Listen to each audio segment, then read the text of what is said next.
So, welcome to episode 4 of season 7. If you just joined, this is Maria from At Magic with Maria everywhere, and I'm joined by our goddess, our supreme Robyn, at a tired witch everywhere. Do you see my little cowlick today? I'm feeling very supreme.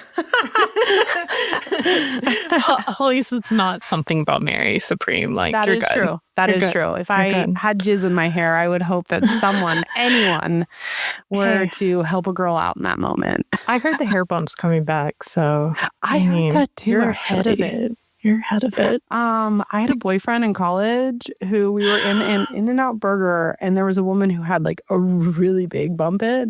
Mhm. And I just remember him being like, that's a bump it.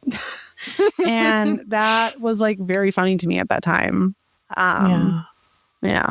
Utah girlies loved them when they first came out. It was crazy. The Utah girls love it. And honestly, so did everyone. Bump its were it.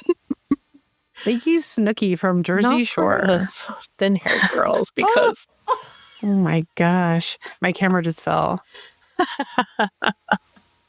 God. We do have a few announcements to make. We do. We always do. Yeah, we do. Guys, we need some more voicemails. Like, Yes. leave us Send some us your voicemail. please. We want to hear your beautiful voices. Yeah. And, leave us your ghost stories, any type of story you think the community would love to hear. There is a 3-minute window, but call back after that 3-minute window and we will just piece it all together. But that number is 351-207-0799. Yes. We do have a lot of written stories we still have to get through, so it's not the end of the world. But we really like hearing our listeners' voices, and it's fun and nice, and it makes us feel like, I don't know, there are real people on the other end of the radio. Not that the written notes don't do that. It's just, it adds that extra layer of like, I don't know, connection. And it's nice. I agree. We also, we have a class at the end of this month. I'm very excited for this class. It is going to be hosted by Maevius Lynn. I don't know if you guys remember, but we did have an episode with her 2 years ago, I believe. Oh no, it's all running together. But it was an amazing episode. Yeah, it was a great episode. And so she has a book coming out that is Wheel of the Year focused, but it is done in a way that is focused on her religion, Thelema, and occultism in general. And witchcraft and occultism are not synonymous, but they do have a lot of overlap. So because of that, it does put us in a position where we can learn from her and learn from occultism and have these kind of understandings of their holy days. And I think it's going to broaden a lot of people's perspectives and be wonderful. Great. It's always fun hearing about different people's practices. Yeah. Like, I never tire of it. It's really interesting. Like, tell us everything. 100%. I think it's just going to be really great. And as we always say, learning from others is a great way to expand your own practice. And so this is a great opportunity that we don't often always get. So It's true. As a reminder, if you would like to join that class, it is the library tier up on Patreon. And if you cannot make it, it is on March 29th at 1 p.m. Pacific Standard Time. I'm sorry to think about that. So many times. If you cannot make it, you can buy the class afterwards as a standalone. You can buy any of our classes for a standalone. You can. If You can buy any class, single one of our classes as a standalone, which is a great segue to a reminder that everyone who's in our Patreon, you make all this possible. So I know we've said this a million, trillion, kabillion times, but it's true. We could do absolutely none of this without all of you, whether you are a past Patreon subscriber, current or future. We love and appreciate you. And it doesn't matter what tier you join us, whether it's $1 or $100. Thank you. Yeah, we appreciate you.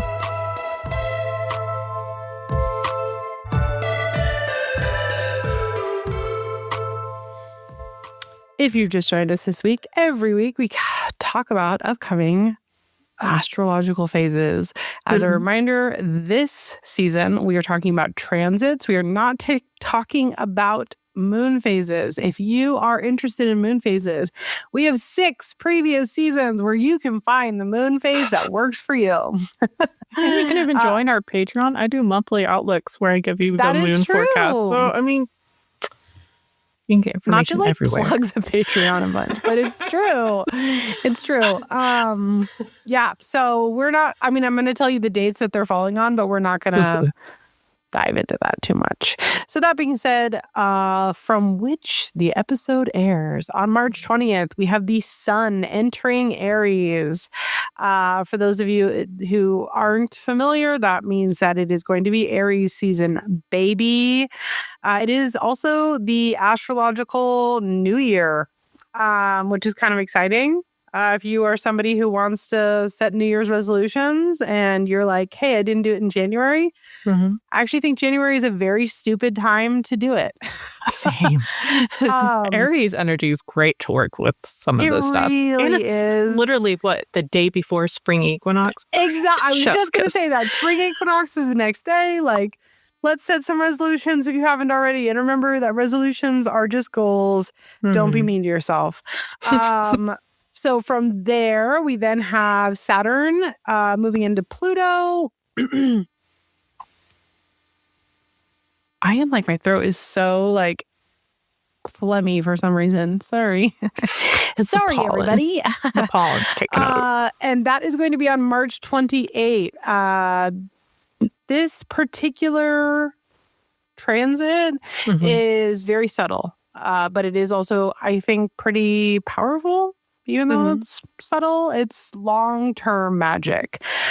So this is something where we can kind of focus on Saturn's structure and Pluto's deep, like, transformative qualities, and kind of not to like reinforce the resolution stuff. But if you do set a resolution on the 20th, this would be a perfect time on the 28th to then do magic to reinforce that growth. You can do stuff like actual plant magic where we are planting seeds, we are watering it, we are doing that kind of daily movement to continue to remind ourselves to not just remind ourselves, but also magically reinforce setting our goals and seeing them move into action.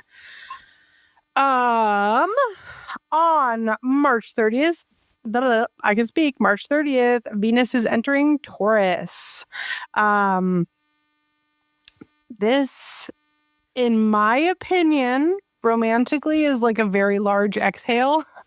Because Taurus is so stable. It's so structurally sound, emotionally sound, I guess is better. I feel like it gives like 9 of Pentacles vibes. Independent woman. 1,000%. Yes. Kept woman, baby. And because Taurus is so soft and grounded and sometimes a little indulgent, this would be a good time to reinforce magic of relationships that already exist.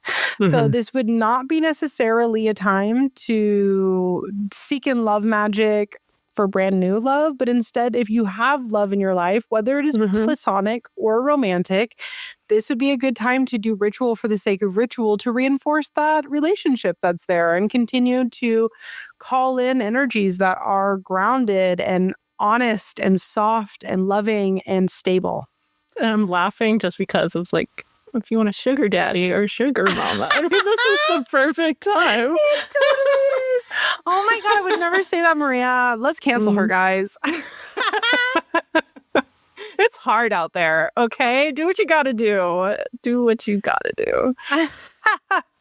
And then closing up to our next episode on April 1st is going to be the full moon in Libra. So all in all, the magic in this kind of time of year, time of day, whatever, this little pocket of the universe really is about reinforcing what we already have, in my opinion. Again, we can kind of utilize that Aries sun with goal setting and kind of bringing in the new year, making resolutions, making goals, whatever. But then the rest of it is very much reinforcing what we already have. So, and there's a lot of beauty in that, because I think in magic, we find ourselves in positions often where, especially with the internet, we've got manifest. And it's like, okay, well, that's Like at some point, if you're constantly manifesting, perhaps we're doing something wrong. Because there's a lot of validity and beauty in just strengthening what we already have and also just having gratitude for what we already have. Yeah, it feels like very Four of Wands and like building up the bones of your house. You already you have like the bones. It's time to put some meat on it, yeah?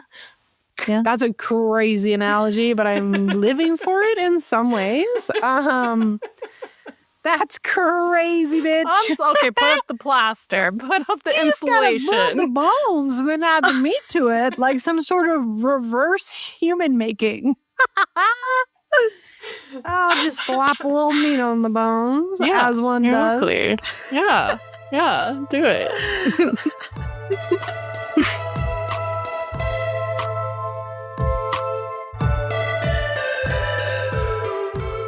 So, every episode, we'd like to go over some tarot. Previous seasons, we have gone like over individual meanings of cards, and then we've gone over whole like sections in tarot, like explaining the major arcana, the minor arcana, the aces, the court cards, all that.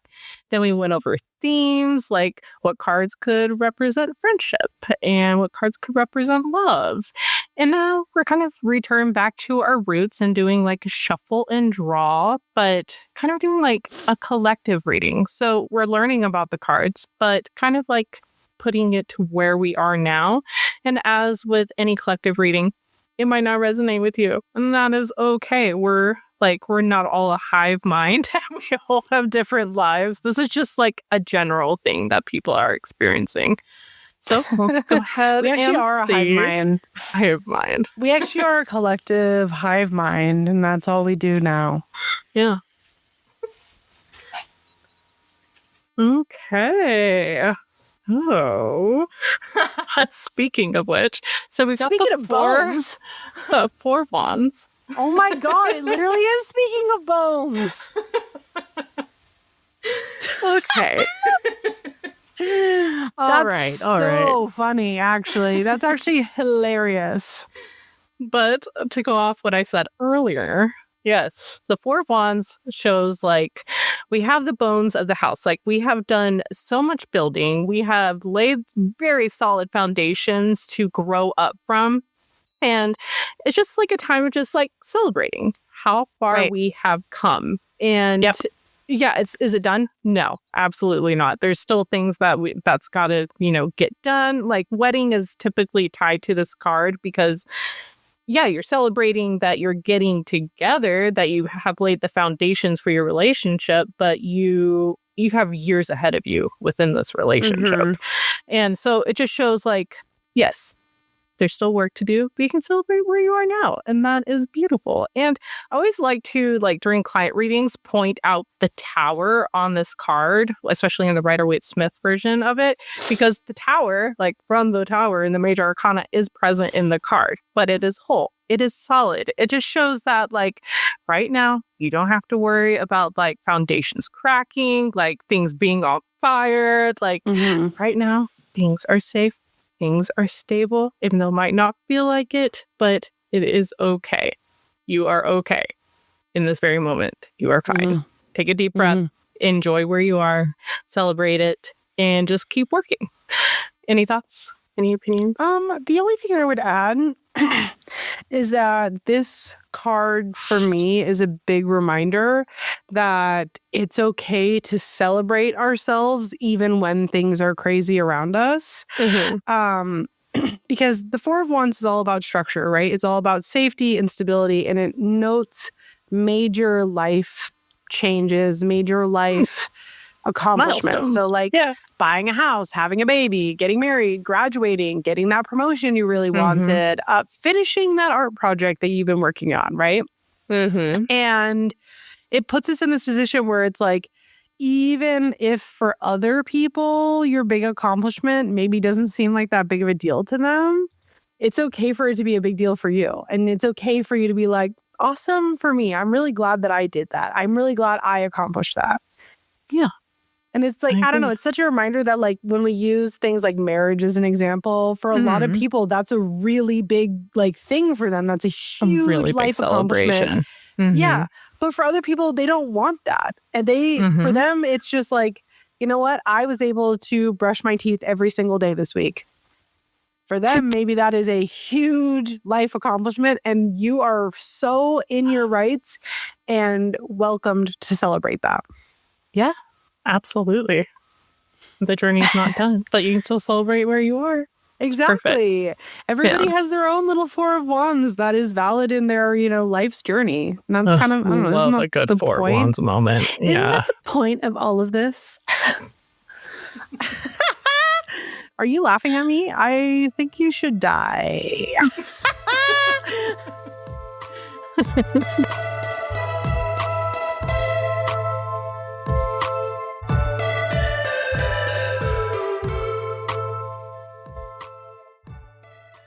So this week, we're going to be talking about non-tarot divination methods. Like, there's so many out there, and I think a lot of people in our community lean towards tarot, and rightfully so. Us too. Tarot's...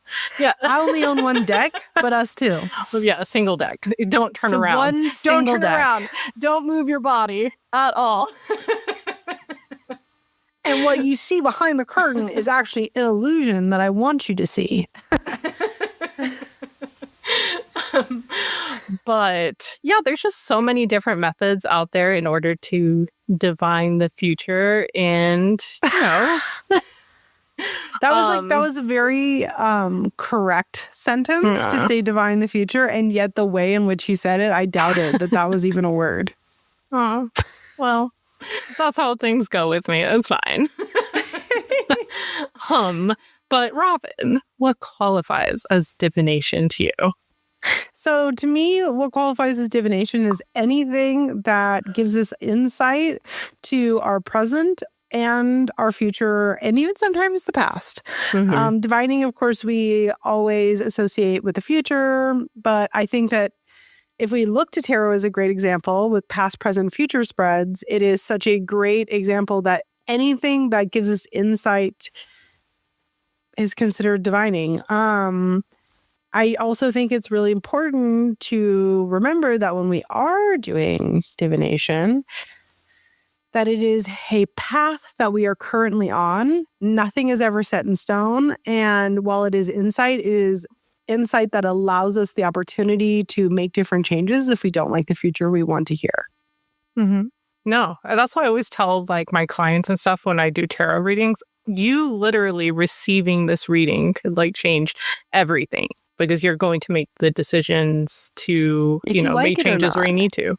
Yeah. And for me, what qualifies as divination, I know a lot of people, when they think of divination, they think, oh, it has to be something like tarot, where there's visual, something visual to look at, or, a tarot deck, runes. But that's not necessarily all that divination is. It's also scrying. It's also meditation. We've been doing meditation, doing hedge crossing for the purpose of divination when you're hedge crossing. And there's just such a wide range out there, and it's not just limited to the things that you heard of. And I think a lot of people have so many unique and wonderful divination methods. People are wonderful and creative. It's perfectly fine to get creative with your divination. People voted for Hitler, so let's not spread a big broad brush. Creativity is not always a good thing. And there are people who are creative for the wrong reasons, Creativity is not always a good thing. There's a reason why murder documentaries are a thing. That is true. And some would say murderers are the most creative. Oh my God, that's crazy. Everyone cancel us. So what would you say is your most favorite non-tarot form of divination? For me, myself, I love charm casting. For you, yourself, and I. I love charm casting. Charm casting? Oh, yes. Yes. We've done 2 boxes on that, haven't we? Just one, but I want to do more because I think it's fun. I want to get really random bits, not just charms, you know what I mean? Bracelet charms, but real like little spiders, like little play spiders or something. Yes. You know what I mean? But no, that's fun. To me, it's just like a whole other way of like, it's kind of like doing like bone casting where you're like reaching to the bag and you see not only what is there, but where it lands, and it all means something. So like connecting the dots to all that is a lot of fun. And I also I have a coffee bean. I remember that. Yeah, I still use it all the time. I think it's so much fun. Such a cutie. It kind of reminds me of charm casting because you're seeing where the coffee beans land, and it's on like charm things, like on a figure of a woman or on a car, and it all means something. But I really like that. How about you? What are your? I have two favorite forms because I'm annoying and I'm not like other girls.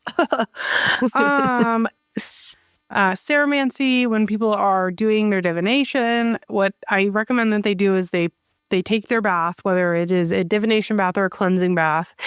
They pour a little bit of a candle wax that they have going the whole time into the bath. They scoop it up. What's the first thing that they see? And then write it down. Those like pieces of paper that are like waterproof with the waterproof pens that like hikers use? Yeah. Yeah. You keep one of those in the back. And you jot down essentially what it is that you are not charm casting, that you think you saw. And then how does it make you feel? What do we feel when we see that? What do we connect that to? Write that down. Then maybe go to a couple of books of symbolism or similar and play a comparison game there. What does that say versus what does our intuition feel? And then we circle back to that journal in a month's time. Did that manifest anything? Yeah. And it's a really good way to essentially just build your intuition. What did we feel? What did it mean? What ended up happening? Right? Yeah. The other thing I really like, and one of our Discord members actually wrote a whole zine on it, which is amazing, which is dice divination. I'm super bad at it. I'm going to be so real. I'm really bad at it, but I'm learning. This is something that I'm trying to learn. And it's using things like numerology to use it as a form of divination, and 12 out of 10 for me. Yeah. Yeah. Well, that reminds me of the dice that we got, the Zodiac dice that we did for a box one time. And I love using those. I think they're so much fun, and like tying them to like what is going on in your life and trying to figure out what it means, like with like using astrological references. Zodiac signs are all connected to different energies and feels, etc. Yeah. So it makes perfect sense. Yes, it even included the houses on one of the decks, and it was very neat. Also, I did want to. It's very crazy that you wanted to talk about this week, because I've been building something new in terms of like a divination practice. So my wife and I have started hiking again and going out into nature more in the spring. But I've been gathering like little bits of like what I find on our hikes, and then using those to build not like a charm kit, but like a nature kit, and using that to divine with. That's the kind of charm kit.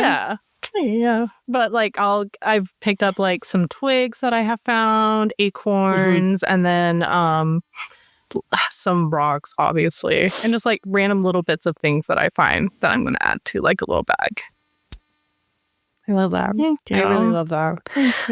Especially like considering the fact that you have the dual layer for each thing you found meaning, which is what was either happening at the time, and like the nature symbolism that like, so that's, I like that. Yeah. I like it a lot. It's like, tying things to like memories is so important for like divination practice. So, because it's easier to recall what everything means.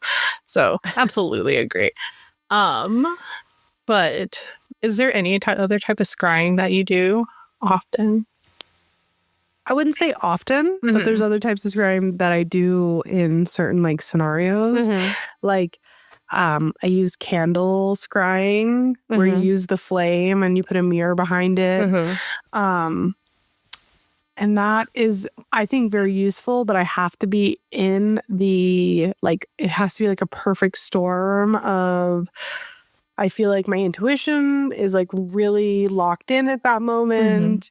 And I've been doing a lot of like trance work or spirit work before that. So it puts us in this position where I'm like, it's just like all the stars align that I'm going to get the most out of it. Otherwise, I do often feel like I'm wasting my time. Yeah. Absolutely. Yeah, it's one of those things. That's why like a lot of people tend to go for like tarot, charms, oracles. It's just you don't have to have your whole brain on or be in a certain type of mood in order to do it. Like you really, like the stars have to align in a certain way for you to do that type of scrying. But yeah, you mentioned like using mirrors. And I think that's an important thing actually just to bring up in general is I think that the beauty of the internet is that we have all this access to information, but that information also sometimes will make us feel like, oh, if you can't do this at a drop of a hat, then you're doing something wrong. And that's not a reflection of real life. Yeah. That's just not real life. Stupid. They're actually the supreme, sociopaths. Yeah. Yeah. If you find me a bitch, okay, who can do everything at any second. All right. And I'm going to find you a liar. But you talked about mirror scrying. I've been actually, not often, obviously, but just using a mirror, like obviously, and not like I'll have like maybe a candle going to the side, but literally just staring at a mirror and seeing, what I see, kind of like unfocusing my eyes and writing down stuff for like that. I know a lot of people do the black mirror scrying, like with an obsidian mirror, but I really don't feel like that's necessary. I don't know. Yeah. Does that make sense? I think it makes perfect sense. I also think that obsidian, as an example, is such a great like stone and tool. And there's so much like historical basis to it, cultural basis to it, just so much reason to use obsidian. But the fact of the matter is polished obsidian is not something that everyone can afford. No. And witchcraft at a base level is there to be utilizing what you have. And if what you have is a picture frame that you have spray painted the back of that glass with some black. Good job. Okay. Amazing. Yeah, great. That is what you've got. And I think a lot of people forget oftentimes that witchcraft is very much utilizing what you have accessible to you. Yeah. I mean, I've even like, when I was like pre-tarot deck, like when I hadn't come out to my wife yet, but I'm still doing like divination methods. Which is a hilarious sentence, but go on. I know, right? I would write a bunch of stuff on slips of paper and like put it in like a cup or a bowl. And that's how I would divinate. Like just putting, like themes that you would find like family, man, and all that, and being like and connecting. That would be my spread. And I don't see a lot of people doing that, but you got to do what you got to do. She's not like other girls, guys. Oh, yeah, definitely. She can put a piece of paper in a cup, and we love that journey for her. I actually love that also for like getting help with what guides want for offerings and even trying to figure out who a guide is. That way you can write like a whole bunch of stuff on a piece of paper, being like, do you like wine? Do you like coffee? And it's just, I don't know. I find it's a great way to like connect that way. No, 1,000%. Give them options. It gives us options. Exactly. What is, in your opinion, the most unique method of divination that you've ever heard of, and you are not allowed to use yourself, bitch? This is something that you can't be like, oh, I put paper in a cup. Well, we know. We just heard. What is your most unique thing you've heard someone else do? Oh, I have a good one, actually. How you're typing in your phone and autocorrect stuff? And it has like this random word. Yeah, like the little bar. People use that to divinate. Oh, really? Yeah. That's crazy to me. That's crazy. I mean, I'm here for it. I'm here for any journey that somebody has. But listen, Listen, I'm going to say something not very woke, guys. You may have to cancel me. I am not really for too much technology when it comes to divination. It freaks me out. Speaking of, there's another one. You know how on your keyboard, instead of like pressing the individual letters, you could just like swipe your fingers? People do that too, to get like, kind of like, it just freaks me out. Can technology and divination and spirit, like as like a full combo, just that freaks me out. Call me a conspiracy theorist, but I am a big scared baby. I just saw Aaron's comment on our live and I'm dying. Yeah, we are live right now. For those of you who are tuning in, we are going to try to make our episodes live on YouTube as we record them. And one of our lovely Patreon members just said, I'm about to start diaper scrying. Which actually, Aaron, reminds me of my unusual way of divination that I learned about because she sent me a video of it. And then I went down a rabbit hole of reading it up. Cheese divination. It's like a whole thing. Okay. Where they like how the cheese is cut and like holes that are in the cheese and all sorts of things. It's like an actual thing. And when I tell you, I could not believe it. That sounds very French or very Italian. I actually think that it was Swiss. Oh, hold on, I'm gonna look it up too. Those goddamn Swiss. The Swiss are always onto something. Let me see. I'm going to look it up. Cheese divination it's got a name. It's called tyromancy. And it comes from Greece. Oh, interesting. Originally. Cool. And it peaked in popularity during the Middle Ages. Interesting. So there you go.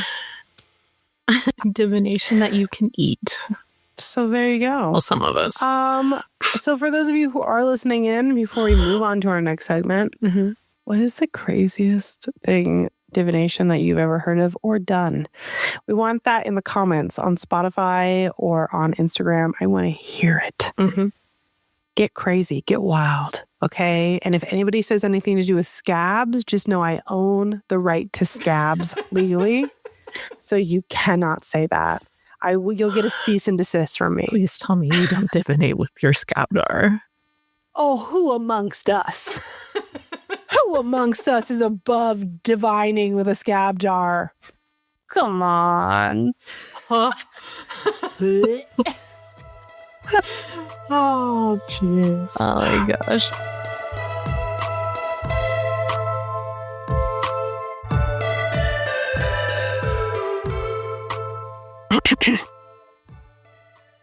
So, Maria, what's stirring your cauldron this week? Oh, I'm going to tell you. Okay. So horny. Lately I've been trying to go on walks like every single day. Not because of fitness or anything like that, just to get out. And I put my phone on Do Not Disturb. I put on 90s music and I just go outside and I vibe as I walk and like enjoy.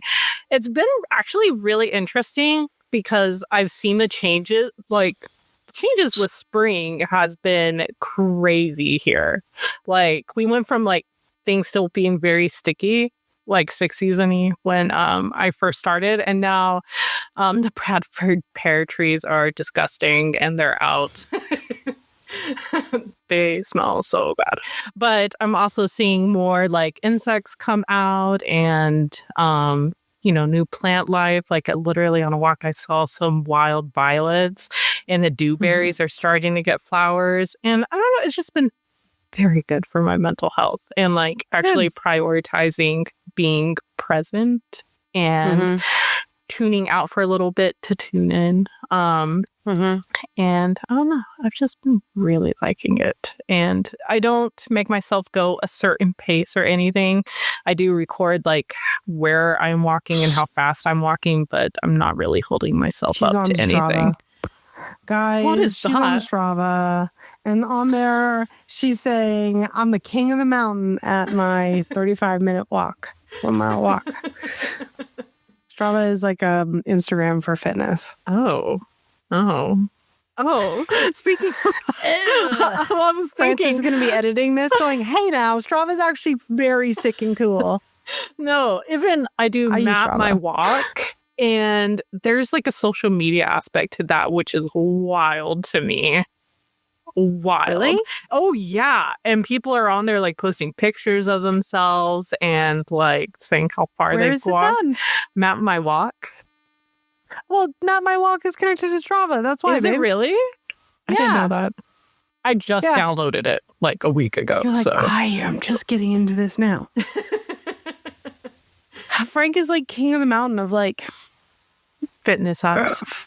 Yeah, like so it's like if that's a thing you can get for being like the fastest person in like a little segment of a bike ride. Mm-hmm. And he's king of the mountain of like a whole bunch of things around here. And he takes it very seriously.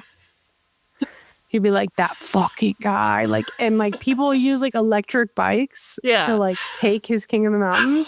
And he'll do the math to be like, there's no human way for this to happen. And he'll report it and get his king of the mountain back. I love that journey for him. I love that journey for him too. Honestly, like if that is something he's prideful for, I'm like, hell yeah, king. You are the king of the mountain. No, I love that.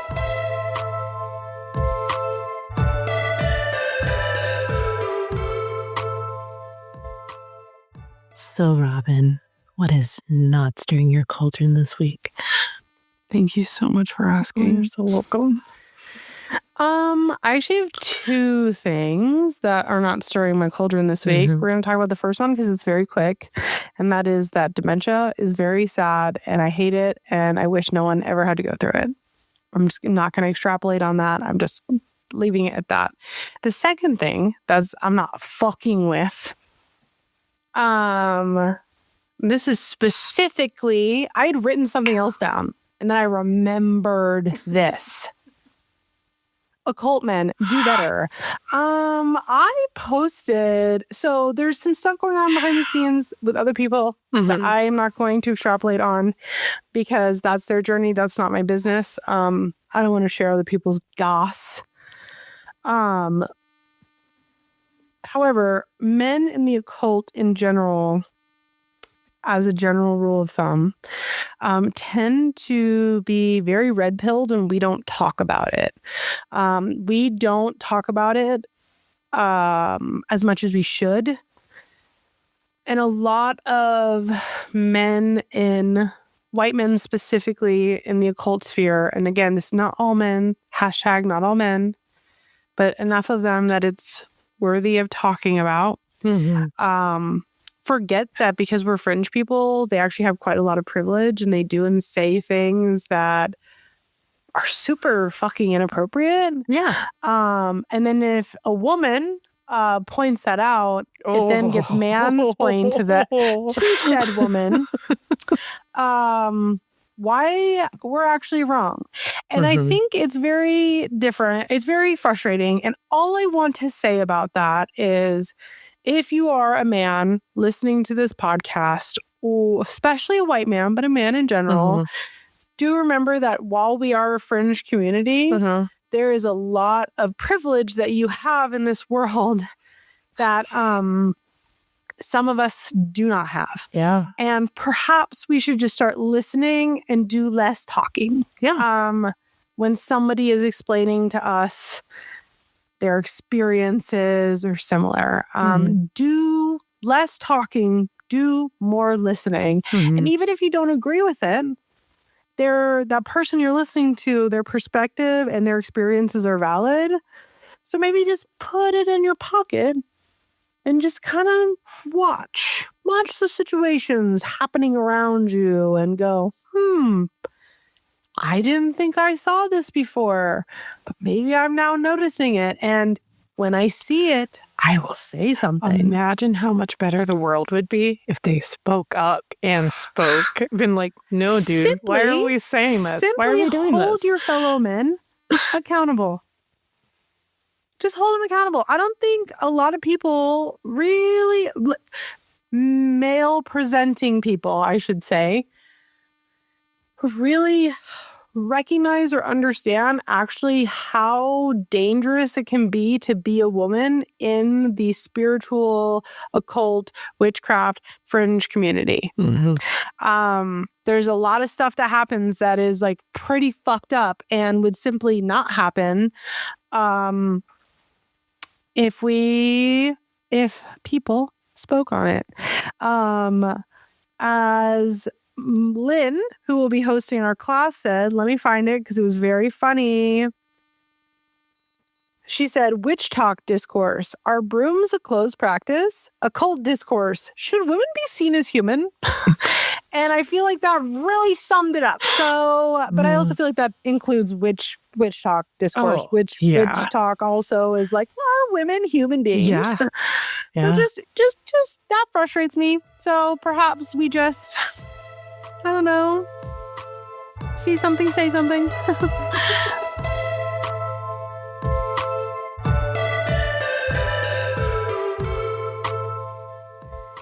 If you've if you just joined us this week, every week we talk about creatives that we are loving right now.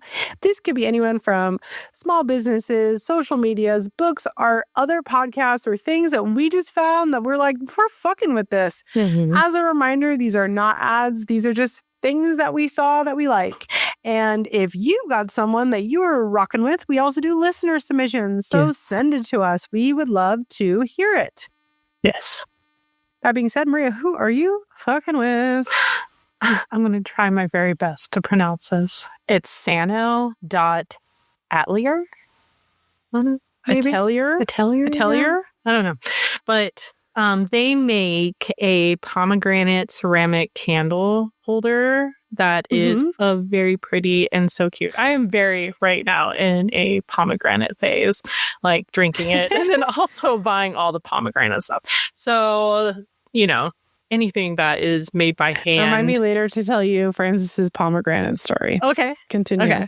That sounds great. But I don't know, they're so pretty. And I always like the glass or things that can be reused. Like after that burns down, you can literally put like offerings to Persephone inside it. Like perfect. But how about you? Who are you digging? So I feel like I've maybe talked about this creative before. I don't think so, but I could be wrong. They are called mudmonsterclayworks. I don't know. And specifically, they've got these hanging lights. They're like, oh, they're so cute. Aren't they so cute? It's very Studio Ghibli. I'm like, I have to have that. Is it $1 million? I'll take out a loan.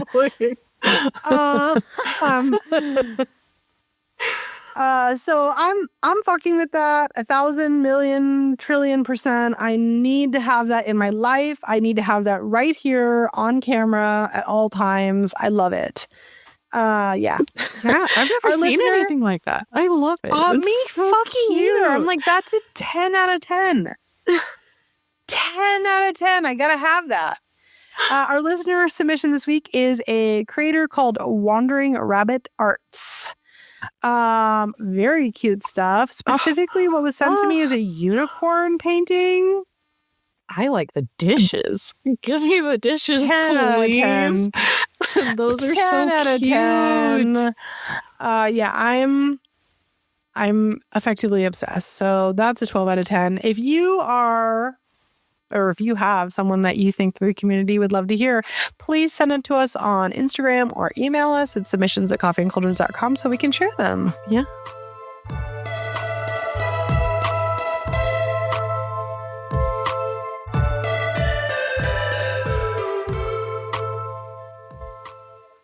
Thank you all so much for joining us today. We hope to see you again on Friday, March 27th for our next Coffee Talk episode, or April 3rd for the 5th episode of Season 5.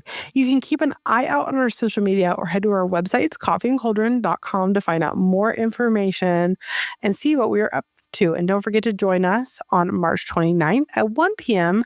Eastern Standard Time. I think it's Pacific. We should check. I'll put in the caption. For Thelemic Holidays with Maevius Lynn. Yeah.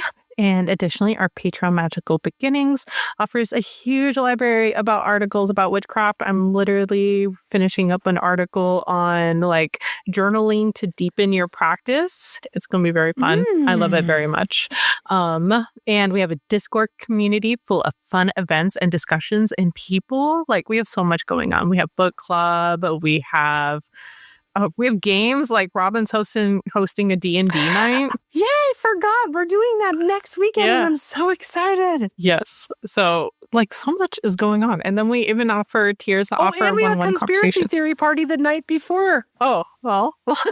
See? Which I'm so excited about. Oh, my God. I'm making everyone wear tinfoil hats. I can't wait. I love that for you guys. But yeah, we even have tiers that offer one-on-one conversations with Robyn and myself. If you want to talk about witchcraft, great. If you want a tarot reading, we can do that too. It's whatever floats your boat that day. And please, if you are loving our sexy, sensual voices, take a moment to review us from whatever streaming service that you are tuning in from, such as Apple Podcasts or Spotify or somewhere else. We love reading your reviews, and rating us with 5 stars helps us to be seen by others. But rating us at all helps us to be seen as well. So thank you to everyone who already has, everyone who will in the future. We really appreciate you. And again, this is Coffee and Cauldrons with Robyn from At a Tired Witch Everywhere. And I'm Maria from Magic with Maria Everywhere. Ready? Yeah. Are you going to count us? Yeah. 1, 2, 3. Bye, witches. That was not bad. No, it was good.